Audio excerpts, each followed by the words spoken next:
Ngayong araw habang wala akong ginagawa, napaisip ako kung ano bang dapat kong gawin sa buhay ko. Nang bigla akong naisip na kamustahin naman yung page ko kung ilang followers na ba ako. Sa sobrang busy at daming inaasikaso, halos nawawala na ako sa focus mag-vlog. Pero hanggat maaari, ginagampanan ko kung ano yung nasimulan ko. Tulad na lang ngayon ay pagkakita ko ng followers ko, nasa 40k na pala. Ay grabe, labis ang tuwa ko eh. Ay congrats sa'yo utol! 40k ka na! Yahoo! Kaya naman ngayong araw ay tumingin-tingin ako ng mga comments sa mga nakaraan kong post, sa mga request ng mga utol natin dyan. At dahil manok din ang cravings natin tol for today's video at yun lang din ang kaya ng budget natin, ay challenge accepted ang request ni Lawrence Cristobal na sinigang na manok na malapot-lapot. Talaga naman. Ay, asahan kong mapapanood mo to at susubukan. At syempre, wag mong kalilimutang share ang ating video nang matuwa parehas ang ating kasukasuhan. Halina't kanain na natin tong sinigang na manok natin, tol. Paano? Simpleng-simple lang. At saka sinabay ko na rin dito yung gabi at saka labanos natin, tol, sa pagpapakulo ng manok. At palagi lang tayong tansyahan, tol. At syempre, bago pa malamog yung manok mo, ay hulog mo na rin tong mga gulay mo, tol. Lahat mo na yan. Tapos lagyan mo na rin ng konting sinigang mix. Tira lang namin yun. Kaya naman mas maganda, mas maasim, mas masarap ang sinigang. Binuhusan ko na nga rin yan ng 1 drum na tubig, tol, at tatakpan na muna natin yan ng mapakuluan ng maluto ang ating mga gulay. Ay, sa unang bukas pa lang, pwede nang sumandok, pero dagdagan natin ng sabaw, tol, dahil kukulangin sa amin yan. Ibinuhos ko na rin tong sinigang mix na tinunaw sa tubig at nilapag ako na ng 2 siling green at tinakpan. Pagkakulo, ay kabango naman, kaya naman binagsak ko na rin tong mga kangkong natin, tol, na galing pang Hong Kong. Ang layo naman. Ay, basta tikman mo na lang pagkatapos. O siya,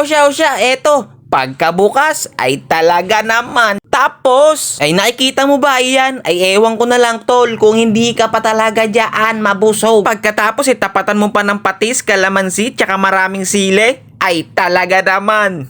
Tapos,